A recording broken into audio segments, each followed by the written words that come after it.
Okay, so our speaker today for the Ernesto Betancourt lecture is Alan Dye. He's professor of economics at Barnard College and an affiliate member of Columbia University's Department of History and Institute of Latin American Studies, and previously on the faculty of the Universidad de Carlos III de Madrid. His research focuses on the role of institutions and institutional change in the economic history of Latin America. Among his publications are Cuban Sugar in the Age of Mass Production, Technology and the Economics of the Sugar Central, 1899 to 1929, Institutional Framework, the Cambridge Economic History of Latin America, and the Political Economy of Land Privatization in Argentina and Australia, 1810 to 1850, a puzzle. His current work focuses on the role of the institutions in trade protection and imperialism, with specific interest in the relationship between pre-revolutionary Cuba and the United States. I have twice shared a panel with Alan at the American Economic Association. Each time I found his presentations instructive, thought-provoking, and enjoyable. I'm sure today will be no different. His talk today is Unraveling Reciprocity, Reflections on the History of Cuban-US Trade Cooperation. I give you Alan Dye. Okay. Well, first I want to thank the organizers for the invitation. It's really an honor to be here. And so today, I'm going to be talking about a crisis that is from a long time ago, from the time related to Cuba's bilateral trade relationship with the United States. And so the story of this relationship is a story about specialization in sugar, which is driven by three simple facts, right? The first is that specialization required industrialization. So to process sugar cane into sugar, mills had to be located near the plantations, and the cane had to be ground immediately before it deteriorated. And so it couldn't be carried over long distances. So second, modern sugar centrales used highly specialized machinery for processing sugar, machinery that could not be used for other purposes. It was highly industry specific, and its value was lost if it could not be used to produce sugar. So, and third,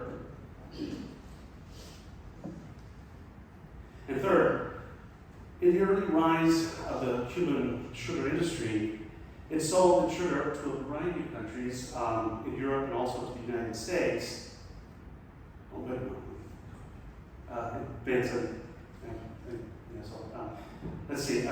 To the United States. But this changed as European countries began to favor their beet sugar industries, protecting them with high tariffs and subsidies. And so by the 1880s, Cuba was excluded from most European markets, and it sold almost exclusively to the United States. So Cuba, by this time, had become the largest producer of sugar in the world, and the United States became the only country able and willing to absorb the large volumes of sugar that Cuba had the capacity to produce.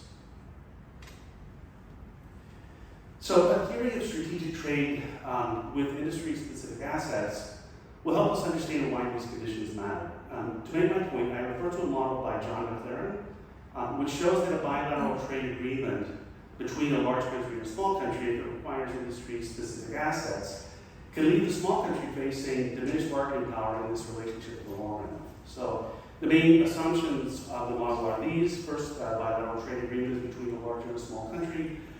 Second, specialization in the export sector for the small country requires investment in industry-specific assets. And third, no equivalent alternative market exists that the small country can turn to obtain a similar market price for its exports. And the main prediction of the model is that as that investment in the production capacity for the export sector deepens the small country's commitment to the relationship and thereby weakens its bargaining power in the relationship, because the greater the investment in industry-specific assets for the export sector, the more difficult it becomes to walk away from this relationship when the terms are up for renegotiation. The logic of the model is straightforward and intuitive. The key dynamic is the irreversibility of investment in industry-specific assets. The value that the country sees in the export sector is unrecoverable except through the maintenance of the bilateral relationship. So in Cuba's case, this was sugar. The equipment in the mill and the network of plantation railroads could not be deployed in some other alternative use. And so, in the various moments in Cuba's history when terms of the bilateral relationship either had to be renegotiated or were thrust upon it, it was difficult for Cuba to take another course of action because it would leave much of the value invested in the relationship behind. And it was not only the investors who would lose, but also the workers who would lose their jobs. The entire economy thrived only when sugar grew up. Right? So, and this is an interesting model, which to me seems to capture some important aspects of the Cuban economy, in the Republican era, I should say. It takes us only so far, but I'm going to use it to frame my remarks about the history of the Cuban-US bilateral trade relationship, which we often associate with the Treaty of Reciprocity in 1903. So, well, the first Treaty of Reciprocity was not the Treaty of 1903. The first one went into effect in 1890. It was known in Cuba as the McKinley Reciprocity, and it remarkably admitted Cuban sugar duty-free. It was a generous concession, historically speaking, but it lasted only 4 years. However, it made such a powerful impression on Cuban businessmen that in 1898, when the U.S. began its occupation, business leaders in Cuba pleaded with U.S. authorities to restore the McKinley Reciprocity or to establish free trade. And so, when they finally obtained the Treaty of Reciprocity in 1903, it was a great disappointment, since it granted only a 20% discount on the tariff. So many feared that having to pay even 80% of the sugar duty would make it impossible to compete with duty-free sugar from Hawaii or Puerto Rico. Well, it turns out that these fears were too pessimistic. Cuba's cost advantage was so great that it was able to compete very effectively against the duty-free sugar from these foreign possessions. And after 1903, Cuban entrepreneurs expanded their production capacity at a rate of about 12% per year, investing heavily in industry-specific assets. By 1914, Cuba supplied half the U.S. market, and it crowded out virtually all other foreign sugar. Then by the end of the First World War, it had almost doubled again. The model predicts that this investment in industry-specific capital deepened Cuba's commitment to the bilateral relationship, and this would tend to weaken Cuba's bargaining power in the relationship. So what do we know, or what can we say about Cuba's bargaining power with the United States? Well, it was never very strong, but it wasn't absent. The war, for example, the Cuban sugar producers found themselves negotiating directly with the United States government during the First World War. The war inflicted a major shock to the global sugar industry, causing shortages and abnormally high prices. Beet sugar production in Europe collapsed, and global supply chains were disrupted by shipping problems. And so the Allies needed to find new sources of supply. When the United States entered the war, it turned to Cuba. The U.S. Food Administration asked Cuba to do two things. One, embargo all exports to other countries and sell entire crops to the U.S. agency at a fixed below-market price in order to establish price controls. It also asked Cubans, as well as domestic producers, to increase production capacity so as to alleviate the sugar shortages that the Allies were facing. The Cuban negotiators made the point that at a price that was too low, this would discourage an investment in production capacity. So the prices negotiated were 4.6 cents for the 1908 crop, which was about double the pre-war price, and then 5.5 cents for the 1980 crop. The press in the island was generally critical of these prices as being too low. However, if one compares the prices with the distribution of production costs in mills, then we can see that the prices more than covered the cost of production, the cost of all but the most marginal mills. And so in short, they were profitable for most, right? So it did nonetheless come at a sacrifice, because if Cuba had embargoed its exports to other countries, then at least some of the crop would have been sold at prices that were 2 to 3 times the price that they got from the United States.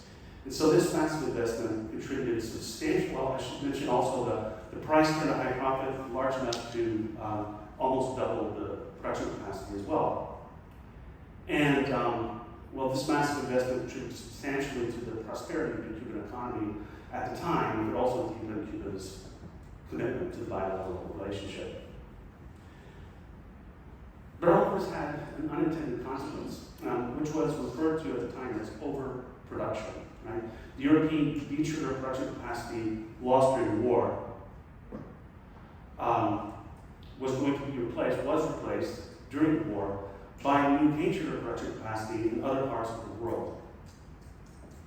More than half of this was from Cuba. After the war, the European beet sugar capacity would eventually be restored, but the newly constructed grinding capacity in the cane sugar producing world would not vanish. And in fact, it would continue to grow, right? And so toward the end of the decade, as it became more apparent that there was a global excess capacity, Europeans started arguing that since beet sugar production was no greater than it was before the war, the responsibility fell to the cane sugar producers to restore the balance between global production and consumption. And it was their view that domestic beet sugar producers in Europe had an inherent right to their home markets and a right to whatever tariff protection was required to protect the home producers regardless of the cost. And in line with this thinking, they said that countries that produce primarily for export, like Cuba, also Java, should produce only that part of the global consumption that the countries with domestic industries were unable to supply themselves, no matter how inefficient that might have been.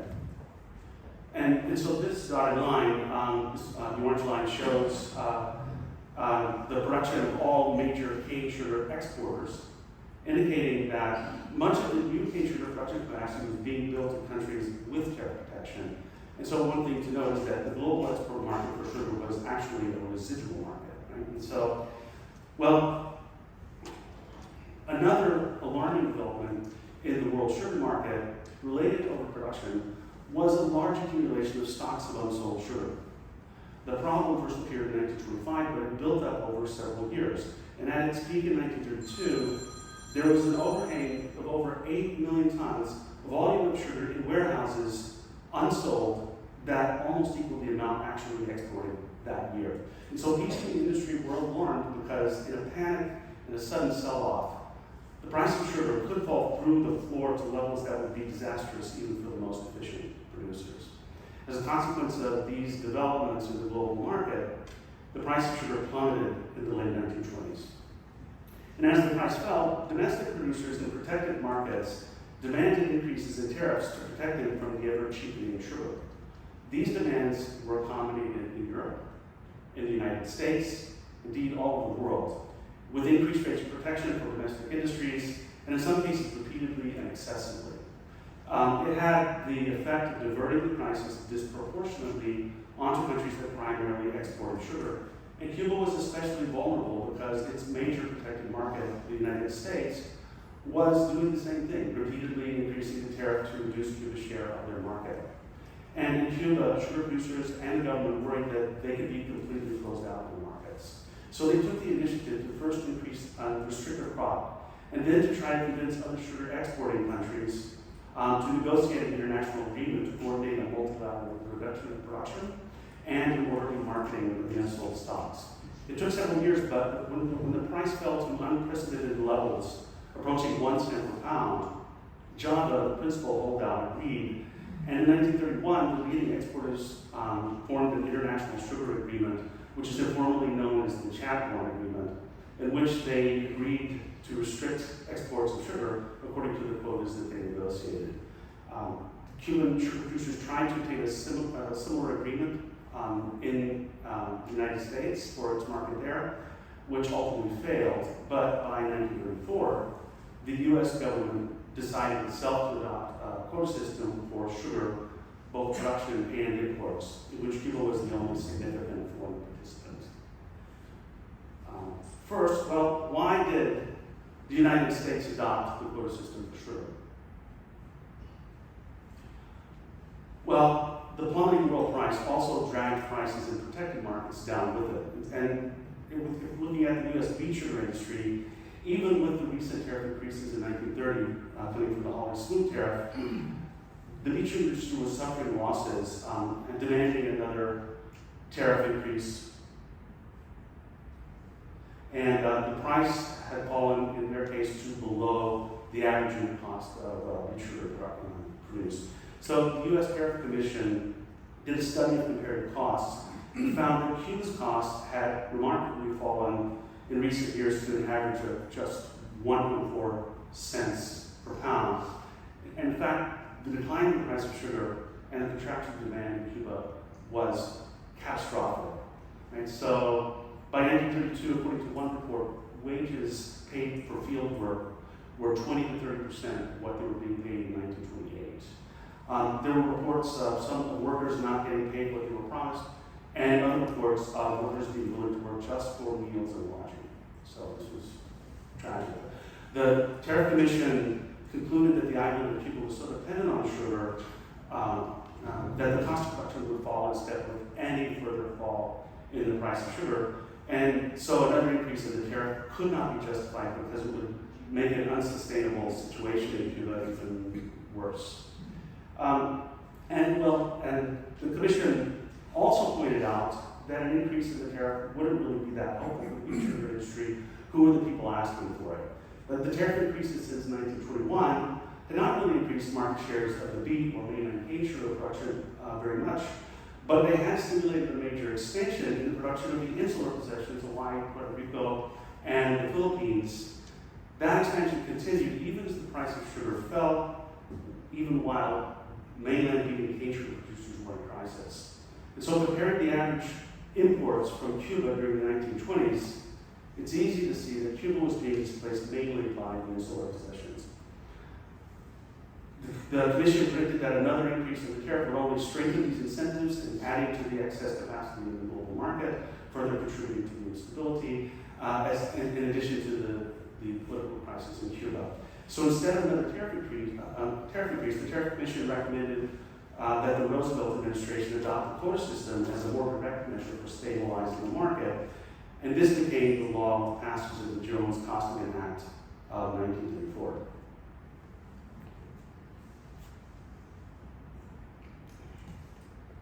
Okay. Well, this act of Congress constituted a radical change in the bilateral trade relationship with Cuba, primarily because it handed the decision over Cuba's market share directly to the United States Congress. Now, no matter how much Cuba tried to lower cost of production to increase its competitiveness, this would have no consequence for the market share in the United States. Right? So it also radically changed Cuba's access to the U.S. market for sugar.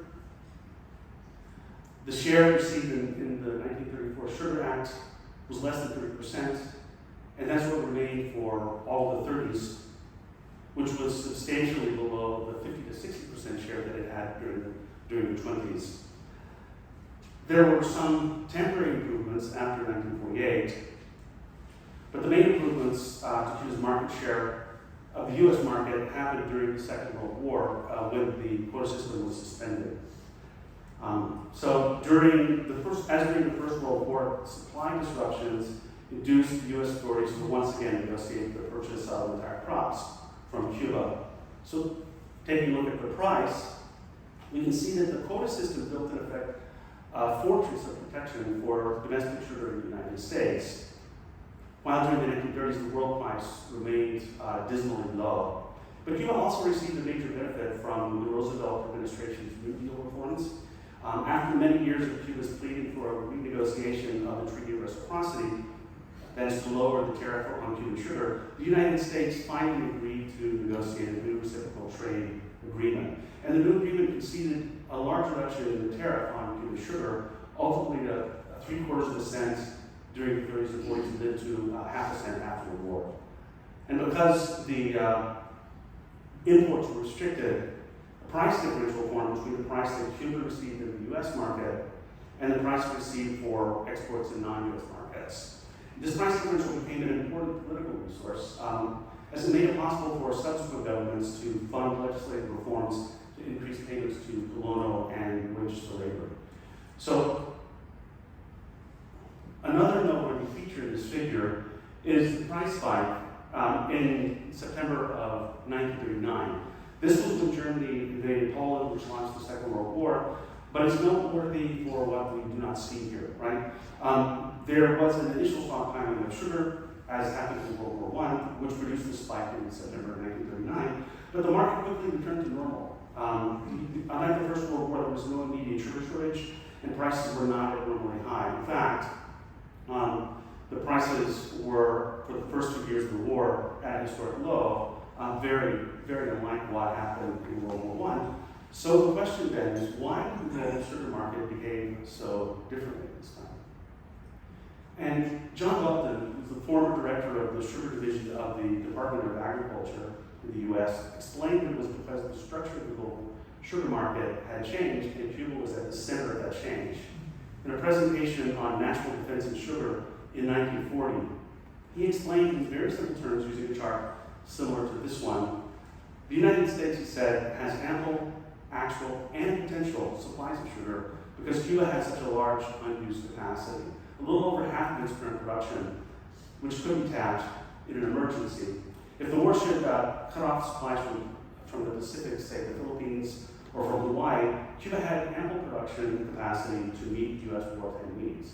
Not only this, since the capacity already existed, there would be no need to increase the price much to acquire it, right? And so this is more or less what happened in 1942. When the war spread into the Pacific and the United States was dragged into the war, sugar supplies from Asia were disrupted, and German submarines entered the Caribbean and disrupted supplies coming from Puerto Rico. And so the quota system was suspended, and Cuba was asked to tap some of its existing excess capacity. As in World War I, Cuba cooperated with the United States and sold its products in bulk from 1942 to 1947. And during these years, Cuba's share of the U.S. market was much better than when the quota system was in effect. 40 to 50% share, as opposed to less than 30% before. Right? So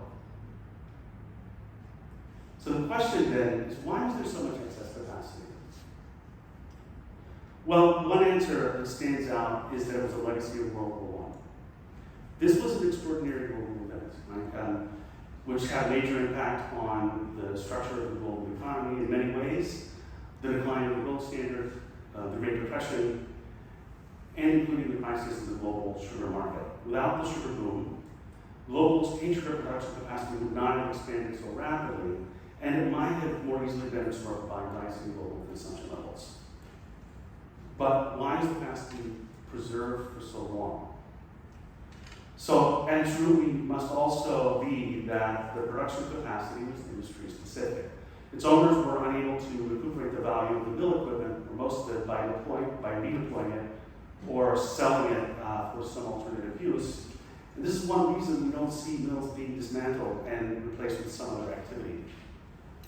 Yet, if this was the entire explanation, then we would likely see a gradual retirement of mills as their equipment aged, but that, in fact, is not what we see.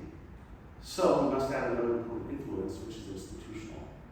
The Cuban government, to meet its obligations in the international agreement in 1931, passed laws that established rules for how the quotas should be distributed.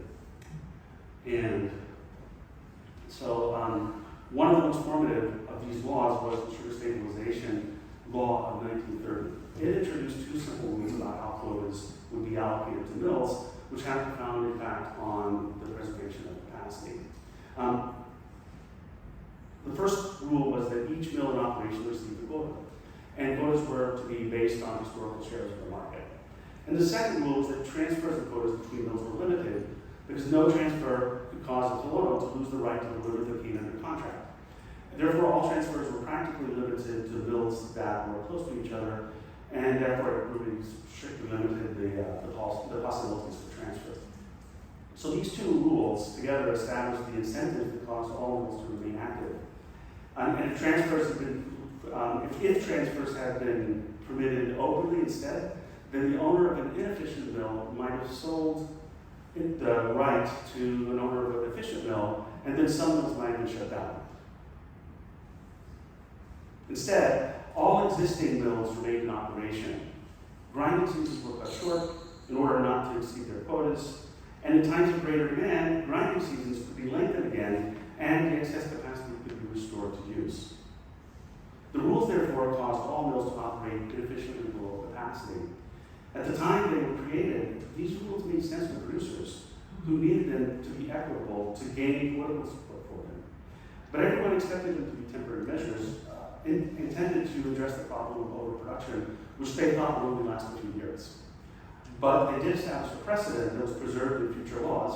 After 1934, all mills remained in operation.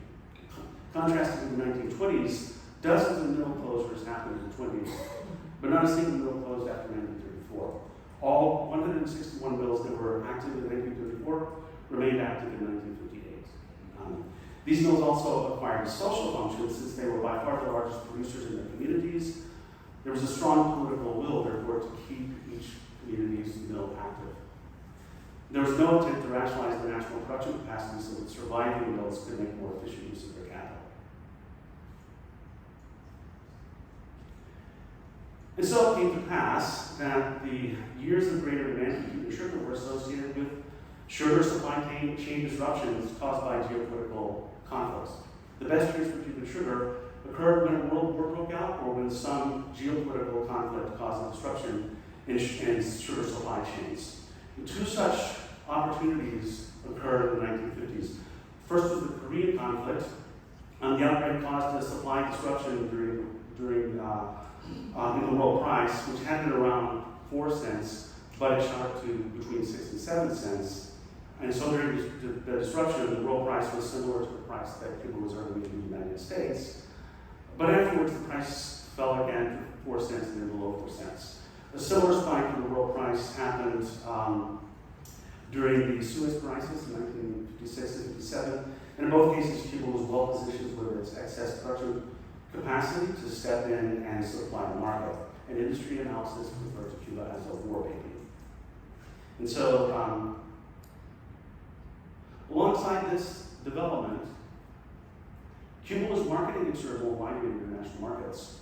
A good thing. Between 40 and 50% of Cuba's sugar exports were going to non-US markets, and these markets were becoming more diverse as well. Formerly, its non-US buyers were mostly in Europe and Canada, but more and more Cuba was going to other parts of the world, including Japan, the Middle East, North Africa, and the Soviet Union.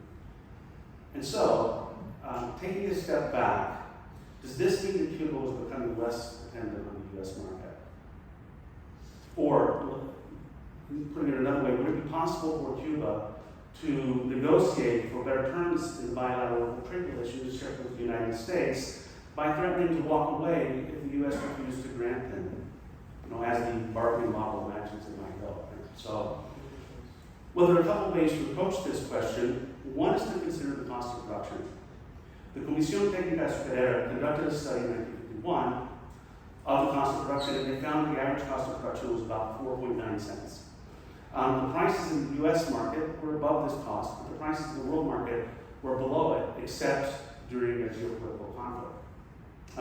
So let's look at the implied profit margins based on this estimate for 2 years, 1951, a year with abnormal prices, and in 1952, a year when the world price had returned to normal. So in 1951, the prices were similar, about 5.6 cents, and the profit margins in each market were also similar, about 15%. However, in 1952, the world market price at about 4 cents was below the cost of production, and so exports to the non-US market were incurring losses. And in short, in most years, the exports to the world market were being subsidized by the exports to the US market. And it was only during abnormal times that the non-US export market was profitable. So during these times, Cuba was able to tap its excess capacity and make the most of it. But given the fundamentals, this strategy wasn't sustainable without also maintaining the bilateral trade relationship with the United States. It also depended on the continued willingness of the United States to subsidize the Cuban sugar industry by not claiming all the customs revenues that it could have claimed.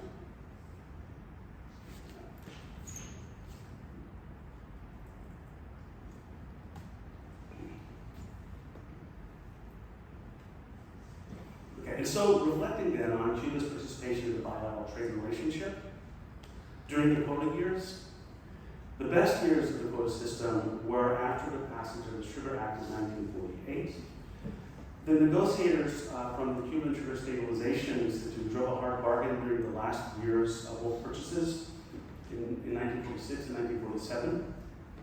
It was not so much over the price, but rather they insisted that they needed some kind of assurance that Cuba would be treated better after the war than it had been treated in the 1930s.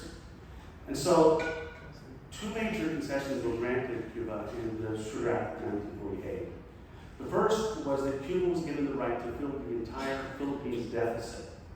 So the Philippines was given a quota of almost 1 million tons that it would not be able to fill for several years until it had recovered from damage from the war. And this explains why Cuba's final quota was significantly higher than its base quota in the first few years after 1948. So Cuba also was very explicit, Cuba also was rewarded a large share of the residual growth in the US market. And so this concession that had remained in place through the 1950s would have increased Cuba's share of the US market to about 45%, what the orange counterfactual line is showing in the chart here. But Congress was very explicit in 1948 that these concessions would be temporary. And so the revisions to the 1948 Sugar Act in 1951 and 1956. And in each case, the revision took some of Cuba's quota away, gave it to one or more of the domestic producers. The blue series shows what the impact of these revisions was, including in reducing Cuba's market share.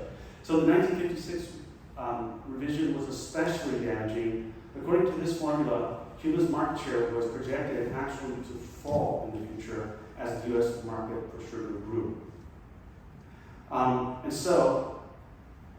Cuban sugar producers, as all of this was happening, they were trying to make the case that the spirit of the 1948 law should be maintained out of fairness, given the long history of Cuba's trade cooperation with the United States.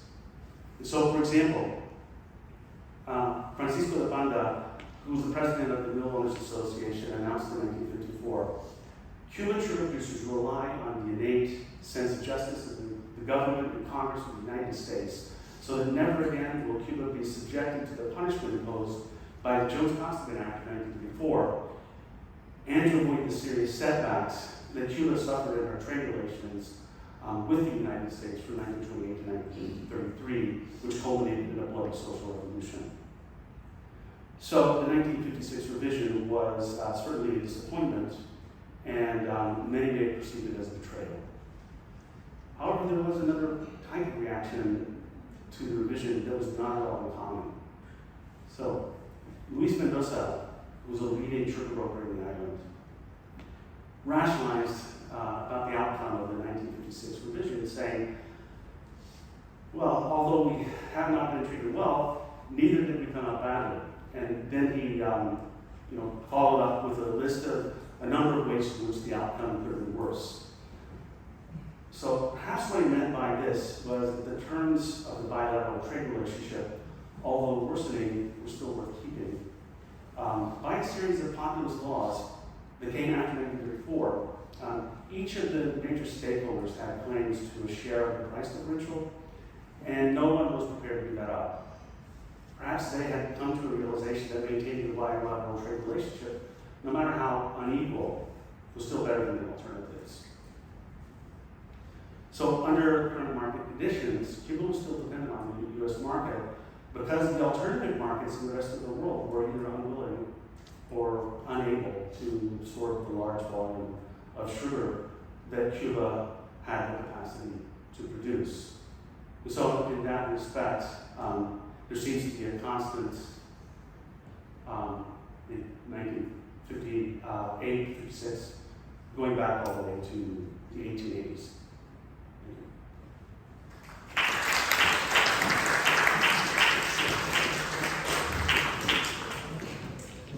Well, we have a little bit of time to read some questions. If you to ask a question, why don't you raise your hand and then you'll have to step up. Yeah. Stand up. The question that I have is for you to look at a crystal ball. I look at tomorrow. Huh? I think we have one. We only have the lapel mic. Oh, there's a call. The question that I have is for you to share with us, if we had a crystal ball, where could we be tomorrow? understanding that Cuba's future sugarcane is no longer sugar.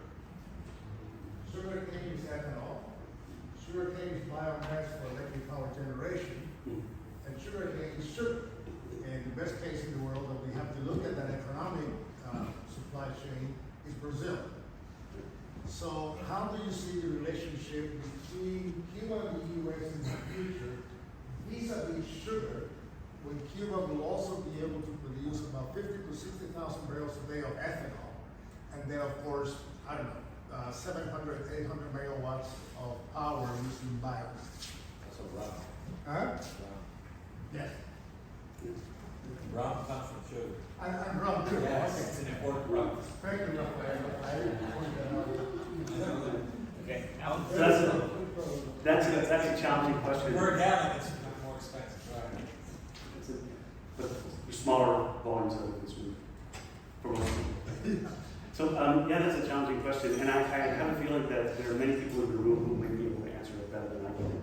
But let me just take a couple of lessons from, first, the notion that, what matters in part is that these assets, when we go to sugar, Central, are industry specific. And so I think what the lesson to draw from that is that you don't want to build capacity that you're not certain you're going to be able to use in the future. So that means so when it comes to the United States, so Cuba could ask for a quota, but the quota system now, is only, U.S. imports only 1 million, sometimes a little more tons, and the quotas are distributed between 40 countries. The largest quota is around 200,000, I think, maybe a little more. But Cuba will not get a quota that's anything like what it produced back when the country was making the 30s. So, looking at the United States and its behavior, they do the same thing with ethanol, because corn growers in the Midwest can produce ethanol too, and they can ask for that protection. So I would not be too trusting with that relationship. So if you're going to build that industry, it has to be competitive at international prices, not U.S. prices, I would say. And then you need to be certain that you can keep that capacity maintained, because otherwise, you end up with what we've had for decades, right? So I think the answer to the question. So I think that the United States is going to remain protectionist, and it's not going to change. Cuba's reforms might allow it to be added to the system, but probably will be transformative at this stage. Nicolas? I would like to present a slightly different presentation for conclusions that have been given. One thing that is very important to understand, that in 1970, the sugar market had a shock. When I visited Cuba, and I will explain that in a minute, when I visited Cuba in 2003, I asked about who destroyed the sugar market. And people couldn't give me a good idea, because it was Japan that destroyed the sugar market, not the United States. Japan. Why? Because in 1970, Japan, using old technologies that were known but not well developed, was able to extract sucrose from corn. Okay? And what the Castro government had been trying to do with the big, remember, we're going to produce huge amounts of sugar, was try to eliminate other competitors from the sugar market.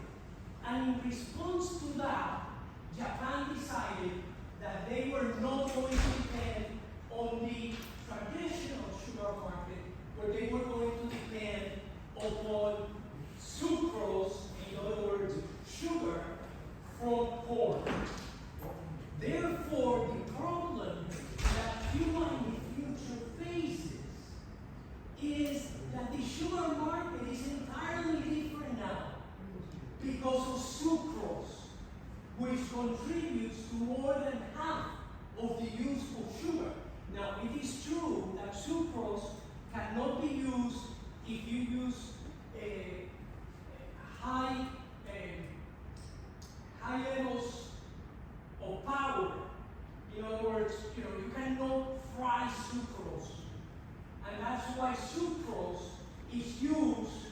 in the Coke and all the drinks that require extensive energy. Okay, but the problem that Cuba faces is that the sugar market is gone.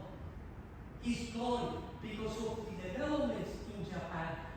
Now, the other thing that seems to be, he put it there, but that has been missing from the presentation, is that the producers of Cuba, the actual producers of Cuba, receive the average price between the US market and the world market.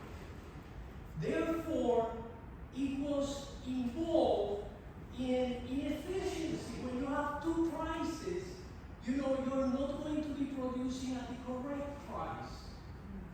Therefore, the sugar industry in Cuba had the problem of that price differential and the fact that the producers were receiving the middle price. One second, Nicolas. So that's it. 1 second. We have very tax to take up the Yes. I'm concerned about that. You want to say anything about that, Alan? Because I don't want to give a long response to just two things. I mean, the development of sucrose from corn is sort of a parallel development to the development of sucrose from beans, which happened in the 19th century and had a similar effect. The other thing is that the structure of the global sugar market has always been very closed because wherever you have these domestic producers that are protecting the industries, that closes. That has historically been closing countries like Cuba off from those markets, and that's something that we can see continuing. Can you elaborate a little bit on I think in the direction that you point? I think that there is a world market. I just figured it out. It's $24 billion a year.